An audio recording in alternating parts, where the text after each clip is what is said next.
प्रधानमंत्री नरेंद्र मोदी ने आज देहरादून में करीब 18,000 करोड़ रुपए की लागत से 18 विकास परियोजनाओं का किया लोकार्पण और शिलान्यास। प्रधानमंत्री ने 11 विकास परियोजनाओं की भी रखी आधारशिला। महाराणा प्रताप शिक्षक परिषद के स्थापना समारोह में शामिल हुए मुख्यमंत्री योगी आदित्यनाथ और केंद्रीय सूचना एवं प्रसारण मंत्री अनुराग सिंह ठाकुर। कहा, नए भारत को बनाने में नई शिक्षा नीति निभाएगी महत्वपूर्ण भूमिका।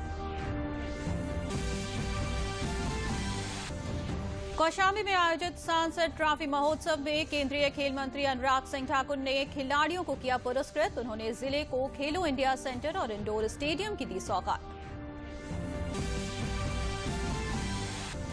और दूरदर्शन महानिदेशक मयंक अग्रवाल ने दूरदर्शन केंद्र लखनऊ का किया दौरा और अधिकारियों के साथ की समीक्षा बैठक।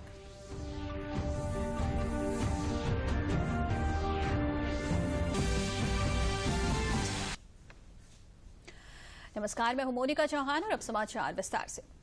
प्रधानमंत्री नरेंद्र मोदी ने आज देहरादून में करीब 18,000 करोड़ रुपए की लागत से 18 विकास परियोजनाओं का लोकार्पण और शिलान्यास किया। प्रधानमंत्री मोदी ने 11 विकास परियोजनाओं की आधारशिला रखी। इसमें ईस्टर्न पेरिफेरल एक्सप्रेसवे जंक्शन से देहरादून तक दिल्ली देहरादून आर्थिक गलियारा शामिल है। इसके अलावा 2,000 करोड़ रुपए से अधिक की लागत की सहारनपुर के हलगोहा से हरिद्वार के भद्राबाद को जोड़ने वाली क्रेन फील्ड संरेखन परियोजना, 1,600 करोड़ रुपए से अधिक की लागत से बनने वाली मनोहरपुर से कांगड़ी तक हरिद्वार रिंग रोड परियोजना, लगभग 1,700 करोड़ रुपए की लागत से बनने वाली देहरादून पोंटा साहब सड़क परियोजना और साथ ही लक्ष्मण झूले के निकट गंगा नदी पर एक पुल की आधारशिला भी रखी गई। प्रधानमंत्री ने child friendly city project Dehradun की भी आधारशिला रखी। साथ ही देहरादून में 700 करोड़ रुपए से अधिक की लागत से जलापूर्ति, सड़क और जल निकासी व्यवस्था के विकास से संबंधित परियोजनाओं का भी शिलान्यास किया। प्रधानमंत्री ने श्री बद्रीनाथ धाम और गंगोत्री यमुनोत्री धाम में बुनियादी ढांचे के विकास कार्यों की आधारशिला रखी। इसके साथ ही हरिद्वार में 500 करोड़ रुपए से अधिक की लागत से नया चिकित्सा महाविद्यालय भी बनाया जाएगा। प्रधानमंत्री ने इसके अलावा 7 परियोजनाओं का उद्घाटन भी किया। इस अवसर पर प्रधानमंत्री ने कहा कि बीते 5 वर्षों में केंद्र सरकार ने उत्तराखंड के लिए 1 लाख करोड़ रुपए से ज्यादा लागत की परियोजनाएं स्वीकृत की हैं। उन्होंने कहा कि सरकार इन्हें तेजी से जमीन पर उतार रही है।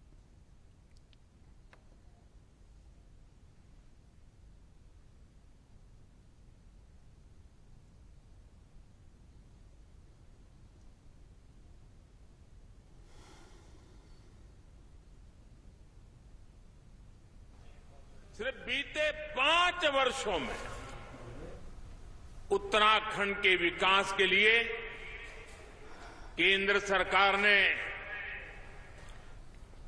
1 लाख करोड़ रुपए से अधिक 1 लाख करोड़ रुपए से अधिक 1 लाख करोड़ रुपए से अधिक परियोजनाएं स्वीकृत की हैं। यहां की सरकार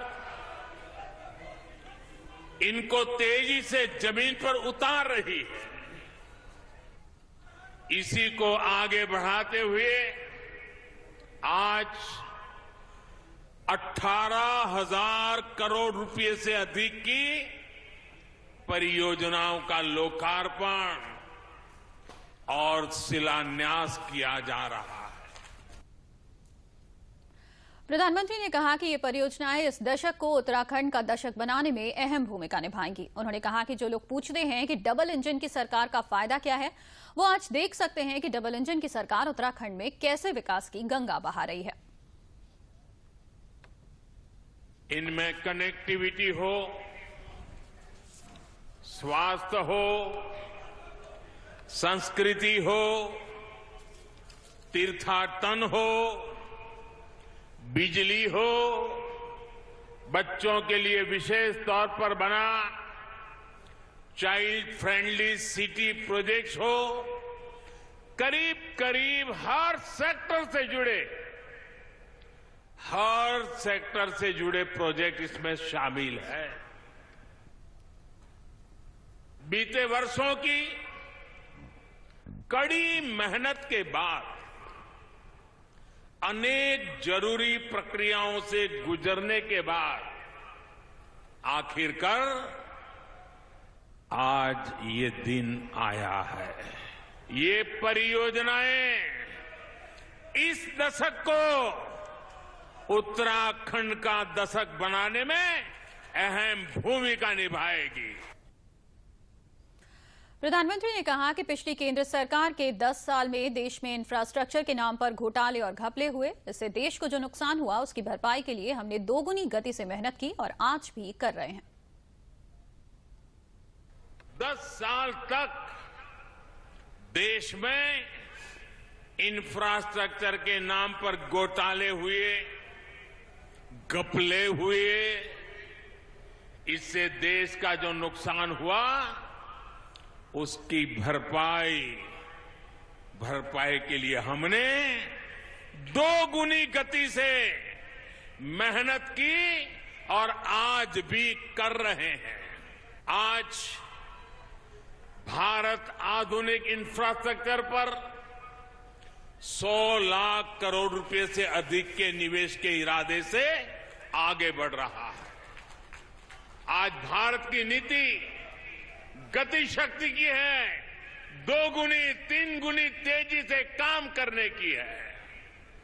सालों साल अटकी रहने वाली परियोजनाओं, बिना तैयारी के फीता काट देने वाले तौर तरीकों को पीछे छोड़कर आज भारत नवनिर्माण में जुटा है।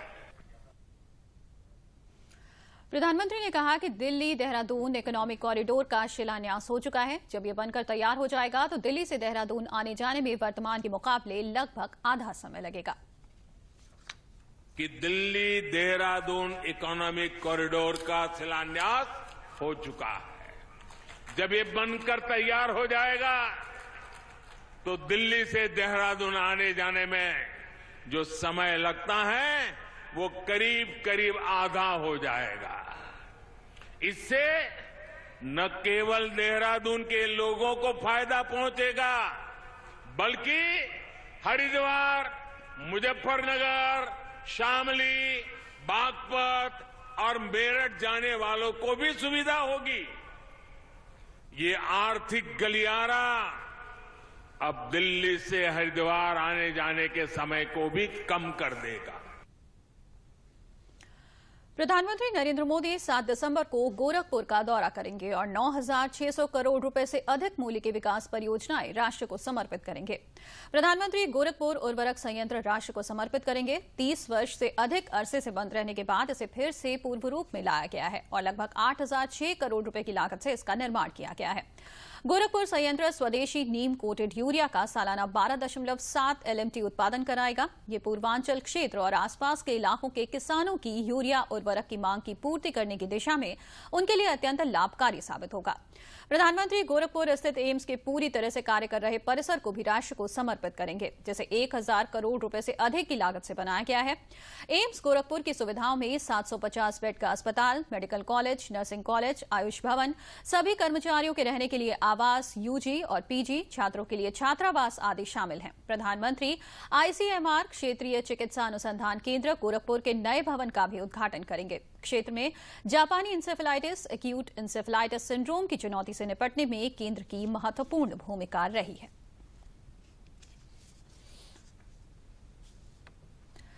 महाराणा प्रताप शिक्षा परिषद गोरखपुर के संस्थापक सप्ताह समारोह 2021 के शुभारंभ दिवस के कार्यक्रम में मुख्यमंत्री योगी आदित्यनाथ और केंद्रीय सूचना एवं प्रसारण मंत्री अनुराग सिंह ठाकुर शामिल हुए।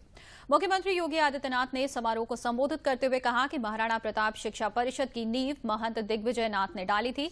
ये संस्था महंत अवैधनाथ जी के नेतृत्व में पुष्पित पल्लवित हुई और आज 50 शिक्षा संस्थानों के साथ काम कर रही है। 10,000 छात्र इन शिक्षा के केंद्रों में शिक्षा ले रहे हैं।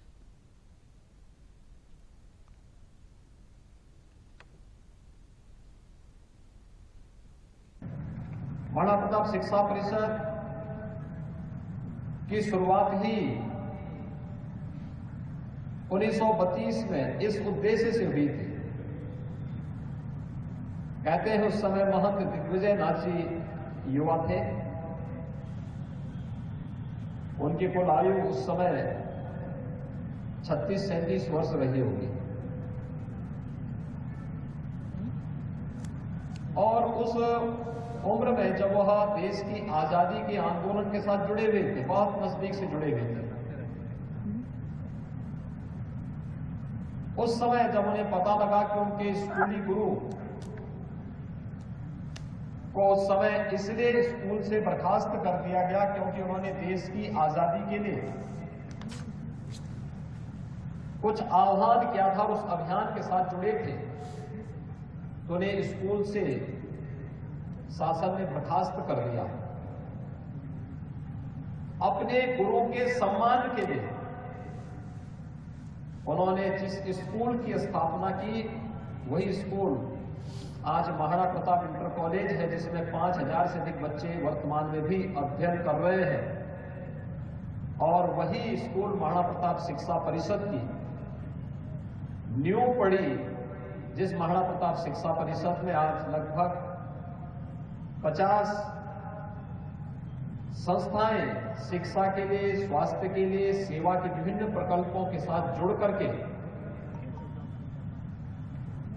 समाज और राष्ट्र निर्माण के केंद्र और प्रदेश सरकार के आह्वान के साथ अपने आप को जुड़े हुए हैं। महंत दिग्विजयनाथ जी महाराज के द्वारा स्थापित और ब्रह्मलीन गोरक्ष पीठाधीश्वर महंत अवेद्यनाथ जी महाराज के द्वारा पंडित पोषित महाराणा प्रताप शिक्षा परिषद अपनी इन सभी संस्थाओं के उन्नयन के लिए,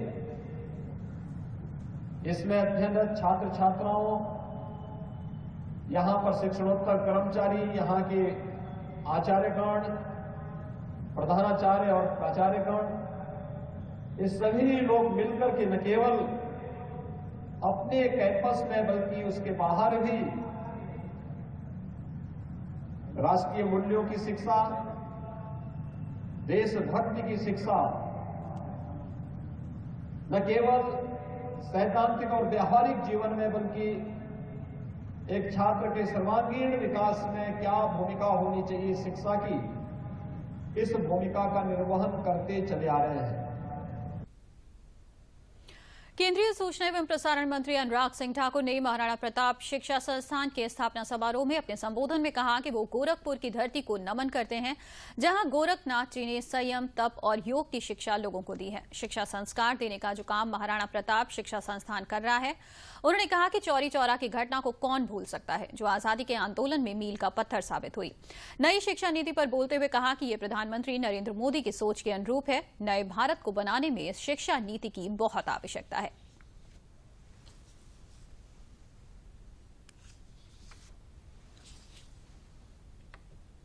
गोरक्ष पीठ एक सिद्ध पीठ है, एक योग पीठ है। शिवावतारी महायोगी गुरु श्री गोरक्षनाथ जी की तपस्थली पर उनकी सिद्धि और साधना और अखंडता प्रदान करती ये पीठ नाथ पंथ की सर्वोच्च पीठ है। सामाजिक, धार्मिक, आध्यात्मिक इतिहास में ये पीठ अपने सामाजिक और सांस्कृतिक पुनर्जागरण के लिए तो दर्ज है ही, भारत के स्वतंत्रता आंदोलन में नाथपंथी योगियों एवं योगेश्वरों की विशिष्ट भूमिका तथा सन्यासी आंदोलन में सहभागिता के कारण भी इस पीठ की भूमिका नजरअंदाज कर भारत के स्वतंत्रता संग्राम का इतिहास पूर्ण नहीं हो सकता है। कौशाम्बी विकास परिषद द्वारा आयोजित सांसद ट्रॉफी खेल महोत्सव के समापन पर केंद्रीय खेल मंत्री अनुराग सिंह ठाकुर ने सांसद ट्रॉफी में जीतने वाले खिलाड़ियों को पुरस्कृत किया। इस अवसर पर जिम्नास्ट के खिलाड़ियों ने उनके सामने अपनी प्रतिभा का प्रदर्शन किया। इस अवसर पर केंद्रीय खेल मंत्री ने कौशाम्बी जिले को जिम्नास्टिक खेलने के लिए खेलो इंडिया सेंटर और इंडोर स्टेडियम की सौगात दी। जब से पैरालंपिक शुरू हुई तब से आज तक में, जब तक टोक्यो ओलंपिक से पहले भारत केवल 1968 से 2019 तक मात्र 12 मेडल जीता था। पिछली बार हमारे केवल 19 खिलाड़ी खेलने गए थे, लेकिन इस बार 19 मेडल जीतने का काम हमारे पैरालंपियंस ने किया है, मेरे भाई और बहनों। इसलिए हमने लगातार शानदार काम किया है। और यहां पर मैं एक बात आपको और कहना चाहता हूं, ये जो इंडोर स्टेडियम की मांग भाई विनोद सोनकर जी ने की है, आपके यहां पर इंडोर स्टेडियम की मैं मंजूरी दे देता हूं। दूरदर्शन के महानिदेशक मयंक अग्रवाल ने आज लखनऊ दूरदर्शन केंद्र का दौरा किया। मयंक अग्रवाल ने इस दौरान दूरदर्शन केंद्र लखनऊ के अधिकारियों के साथ बैठक की अध्यक्षता की। इस दौरान श्री अग्रवाल ने दूरदर्शन केंद्र लखनऊ द्वारा प्रसारित किए जा रहे समाचार बुलेटिन और कार्यक्रमों की समीक्षा की। उन्होंने जनहित से जुड़े विषयों पर न्यूज बुलेटिन और कार्यक्रम बनाने के लिए दूरदर्शन केंद्र लखनऊ की सराहना भी की। इस अवसर पर अपर महानिदेशक न्यूज आरपी सरोज, उप महानिदेशक अभियांत्रिकी अनुपम स्वरूप, संयुक्त निदेशक न्यूज गार्गी मलिक और कार्यक्रम प्रमुख रमा अरुण त्रिवेदी समेत सभी वरिष्ठ अधिकारी मौजूद रहे। और समाचारों में आगे बढ़ने से पहले लेते हैं विराम। जल्दी करो यार, प्लीज जल्दी। दूसरा कोई मैच है क्या? ऐसा ही कुछ है यार, बैंक जाना है दादाजी को लेके। हाँ यार, उम्र होने पर कभी मत तो लगती है, पर बैंकिंग में नहीं। वैसे भी आरबीआई कहता है सीनियर सिटीजन सबसे पहले। अगर आप 70 साल से ऊपर हैं और आप बैंक नहीं जा सकते तो बैंक आएगा आपके पास जरूरी सेवाएं लेकर, वो भी वाजिब दरों पर। सीनियर सबसे पहले। आरबीआई कहता है जानकार बनिए, सतर्क रहिए। विराम के बाद स्वागत है आपका। बढ़ते हैं समाचारों में आगे। केंद्रीय राज्य मंत्री साध्वी निरंजन ज्योति ने फतेहपुर जनपद के मलवा ब्लॉक अंतर्गत मेवली बुजुर्ग में 2 करोड़ 64 लाख की लागत से निर्मित 33/11 केवी विद्युत उपकेंद्र नीलकोठी का लोकार्पण कर शुभारंभ किया। इस विद्युत उपकेंद्र से लगभग 25 गांवों में विद्युत सप्लाई शुरू की गई है। इससे आम उपभोक्ताओं और किसानों को बेहतर और निर्बाध रूप से विद्युत आपूर्ति मिलेगी। इसके बाद प्रधानमंत्री के जन विकास कार्यक्रम के अंतर्गत 9 करोड़ की लागत से राजकीय ITI परिसर सिविल लाइन में नवीन भवन के निर्माण कार्य का शिलान्यास किया गया। वर्तमान में इस प्रशिक्षण संस्थान में 40 क्षमता की 2 ट्रेड संचालित हैं, लेकिन अब 10 व्यवसायों में प्रशिक्षण के लिए अतिरिक्त 10 ट्रेड संचालित होंगे, जिनमें 400 बच्चे प्रशिक्षण पा सकेंगे। केंद्रीय राज्य मंत्री ने बताया कि नई बिल्डिंग बनने के बाद 12 विभिन्न प्रकार के ट्रेनिंग सेंटर संचालित होंगे, जो फतेहपुर शहर के लिए बड़ी उपलब्धि है। यहां से युवा प्रशिक्षण पाकर रोजगार पा सकेंगे। सिर्फ 2 सेंटर चल रहे हैं। इसके बनने के बाद यहाँ 12 सेंटर चलेंगे, जिसमें विभिन्न प्रकार के ट्रेनिंग सेंटर होंगे, जिसमें बच्चों को ट्रेनिंग दी जाएगी। और ये फतेहपुर के नगर के लोगों के लिए बहुत बड़ी उपलब्धि है। ये कौन जिले के लिए भी बड़ी उपलब्धि है। बच्चे रोजगार के क्षेत्र में जाना चाहते हैं, यहाँ से ट्रेनिंग लेंगे, अपना अपना रोजगार करेंगे। ये जो ITI है जिसका शिलान्यास हो रहा है, इसमें अभी तक केवल 2 ट्रेडें थी, जिससे प्रॉब्लम ये होती थी कि हम लोग जो प्रशिक्षण के लिए जो संख्या थी, हम स्टूडेंट एडमिशन नहीं ले पाते थे और हमको काफ़ी दूर दूर भटकना पड़ता था और प्राइवेट ITI की तरफ देखना पड़ता था। लेकिन आज जो ये नई बिल्डिंग का शुभारंभ होने जा रहा है, यूँ कह कि शिलान्यास होने जा रहा है, इसके बाद यहाँ ट्रेडों की संख्या बढ़कर 10 हो जाएगी और इसके बाद बहुत सारी अपॉर्चुनिटी क्रिएट हो जाएगी कि हम लोग यहाँ पे आसानी से बेहद ही नाम मात्र की फीस में एडमिशन लेके अपना कोर्स कर सकते हैं और आगे अपने करियर को सक्सेस कर सकते हैं। कि हमारे जनपद में पहले 2 ट्रेड यहाँ पे चला करती थी, अब बढ़कर 10 हो चुकी हैं, जिससे कि हम प्राइवेट ITI जाते थे और वहाँ की फ़ीस भी ज़्यादा होती थी। और यहाँ गवर्नमेंट में एडमिशन होने के कारण हम लोग की फ़ीस भी काफ़ी कम हो जाएगी और पढ़ाई भी काफ़ी बेहतर हो जाएगी। ये काफ़ी अच्छी बात है हमारे जनपद के लिए और हमारे आसपास के लोगों के लिए। मध्य प्रदेश की पूर्व मुख्यमंत्री और भाजपा नेता उमा भारती ने आज महोबा पहुंचकर समाजवादी पार्टी के राष्ट्रीय अध्यक्ष अखिलेश यादव के बयान पर कड़ी आपत्ति जाहिर की है। उन्होंने अखिलेश के बयान पर निंदा करते हुए कहा कि राजनीति में अमर्यादित भाषा का प्रयोग करना अखिलेश यादव को एक बार फिर भारी पड़ने वाला है। उमा भारती ने हाल ही में प्रदेश के डिप्टी CM केशव प्रसाद मौर्य के अयोध्या काशी के बाद मथुरा की बारी वाले बयान को उनका व्यक्तिगत बयान बताया। अयोध्या, मथुरा, काशी की जो भी भूमिका होगी वो पार्टी जो तय करेगी वो होगा। बाकी आस्था का विषय है, सबकी आस्था का विषय है और उनने किस संदर्भों में ये बयान दिया है इसका जवाब वही देंगे। हम सबका तो आस्था का विषय है और एजेंडा सेट करने का जो काम है वो हमारे राष्ट्रीय अध्यक्ष BJP के तय करते हैं या विश्व हिंदू परिषद के लोग तय करते हैं। नागरिक सुरक्षा संगठन अवैतनिक स्वयंसेवकों द्वारा आज लखनऊ में मतदाता जागरूकता रैली का आयोजन किया गया, जिसको उत्तर प्रदेश के अपर मुख्य निर्वाचन अधिकारी डॉ. ब्रह्मदेव राम तिवारी ने हरी झंडी दिखाकर रवाना किया। ये रैली KD सिंह बाबू स्टेडियम से होते हुए हजरतगंज चौराहे तक गई। रैली में सैकड़ों की तादाद में स्वयंसेवकों ने हिस्सा लिया। इसके साथ ही जौनपुर में लोगों में निर्वाचन साक्षरता बढ़ाने और मतदाता बनाने के प्रति जागरूकता लाने के उद्देश्य से मतदाता जागरूकता कार्यक्रम आयोजित किया गया। मतदाता बनने के प्रति दिव्यांगों में जागरूकता लाने के उद्देश्य से कई कार्यक्रम किए गए। दिव्यांग बच्चों ने सांस्कृतिक कार्यक्रम प्रस्तुत कर और खेलों के माध्यम से मतदाताओं को जागरूक करने का प्रयास किया। इस अवसर पर जिला निर्वाचन अधिकारी मनीष कुमार वर्मा ने कहा कि दिव्यांगजन को समाज की मुख्यधारा से जोड़ने, उन्हें सशक्त बनाने के लिए आवश्यक है कि दिव्यांगजन को मतदाता बनाएं। 1 जनवरी 2022 को 18 वर्ष पूरे करने वाले या जिनका नाम मतदाता सूची में नहीं है, वो शीघ्र मतदाता सूची में अपना नाम दर्ज कराएं, जिससे आगामी विधानसभा चुनाव में वो अपने मताधिकार का इस्तेमाल कर सकें। दिव्यांग मतदाताओं के लिए सभी आवश्यक सुविधाएं सभी मतदान केंद्रों पर उपलब्ध रहेंगी।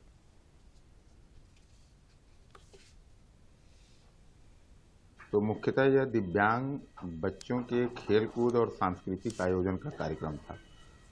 साथ ही साथ दिव्यांगजनों के लिए जो इस समय इलेक्शन सन्निकट है, तो एक मतदाता जागरूकता का भी कार्यक्रम का, जो दिव्यांग मतदाता है हमारे, या उस आयु वर्ग जो संविधान सम्मत आयु वर्ग होता है मतदान करने योग्य, तो उस अगर प्राप्त कर ले रहे हैं तो वो हम मतदाता बन जाएं। जो हमारा राज्य निर्वाचन आयोग का, भारत निर्वाचन आयोग का जो साइट बना हुआ है, उस पर जाके मतदाता बन जाएं। 18 वर्ष अगर आयु वर्ग उनका पूर्ण हो जा रहा है तो वो मतदाता जरूर बन जाएं आवेदन करके। और ये आज एक उसमें भी एक मतलब संयुक्त कार्यक्रम हम लोगों ने चलाया मतदाता जागरूकता के संदर्भ में। बरेली के रुहेलखंड विश्वविद्यालय में अंतर महाविद्यालय महिला एवं पुरुष बॉक्सिंग प्रतियोगिता का आयोजन किया गया। प्रतियोगिता का उद्घाटन कुलपति केपी सिंह ने किया। इस प्रतियोगिता में विश्वविद्यालय से संबद्ध विद्यालयों की 12 पुरुष और 6 महिला टीमों ने हिस्सा लिया। इस अवसर पर खिलाड़ियों ने सरकार की फिट इंडिया मूवमेंट की खुलकर तारीफ की। खिलाड़ियों का कहना है कि फिट इंडिया मूवमेंट के शुरू होने से उन्हें काफी सहारा मिला है। इस योजना में उन्हें किट से लेकर डाइट तक की व्यवस्था मिल रही है।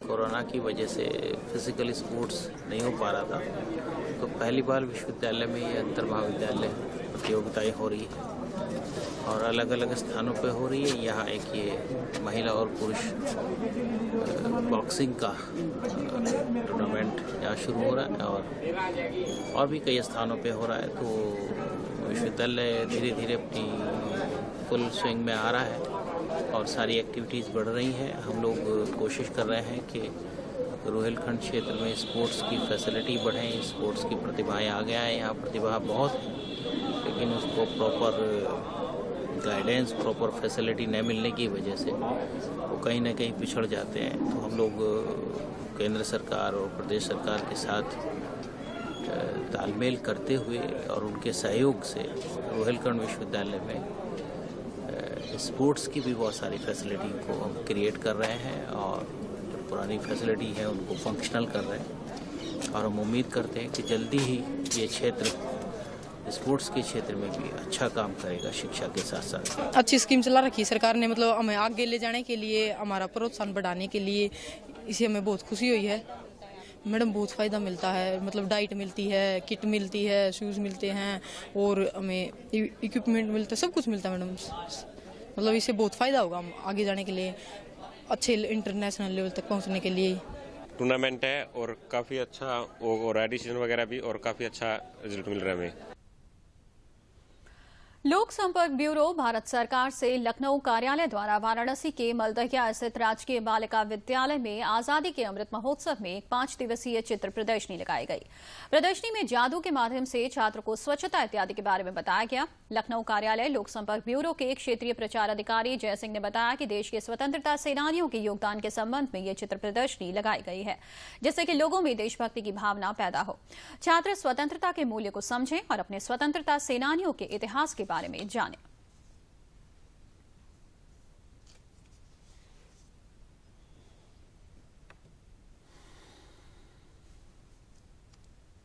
आज़ादी का अमृत महोत्सव चित्र प्रदर्शनी 5 दिन के लिए लगाई गई है। 1 दिसंबर को इसका उद्घाटन किया गया था और ये 5 तारीख तक आम जनता के लिए खुली रहेगी। इस प्रदर्शनी के माध्यम से आज़ादी में जो हमारे अनसन हीरो हैं, जिनको हम जानते नहीं हैं, पढ़े हुए हैं या हमारे इतिहास में नहीं वो लेखनी के माध्यम से आ पाए, उनको हम लोग चित्र के माध्यम से यहाँ के आम जन को दिखाने का प्रयास किया गया है और आज़ादी का जो भाव था और देशभक्ति की भावना लोगों में भरने के लिए ये प्रयास किया जा रहा है चित्र प्रदर्शनी के माध्यम से। और अब अंत में प्रमुख समाचार एक बार फिर।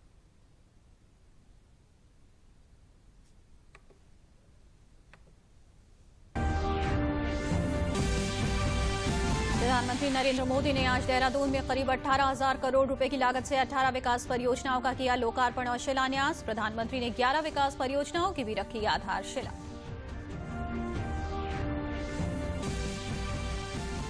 महाराणा प्रताप शिक्षा परिषद के स्थापना समारोह में शामिल हुए मुख्यमंत्री योगी आदित्यनाथ और केंद्रीय सूचना एवं प्रसारण मंत्री अनुराग सिंह ठाकुर। कहा, नए भारत को बनाने में नई शिक्षा नीति निभाएगी महत्वपूर्ण भूमिका। कौशाम्बी में आयोजित सांसद ट्रॉफी महोत्सव में केंद्रीय खेल मंत्री अनुराग सिंह ठाकुर ने खिलाड़ियों को किया पुरस्कृत। उन्होंने जिले को खेलो इंडिया सेंटर और इंडोर स्टेडियम की दी सौगात।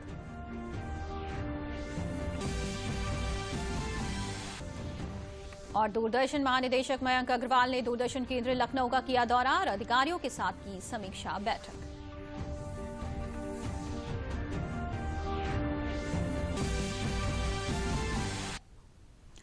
समाचारों में बस इतना ही, लेकिन चलने से पहले एक जरूरी बात। कोरोना का खतरा अभी भी है, इसलिए मास्क जरूर पहनें, उचित दूरी बनाकर रखें, भीड़ भाड़ से बचें और समय समय पर हाथ भी धोते रहें। नमस्कार।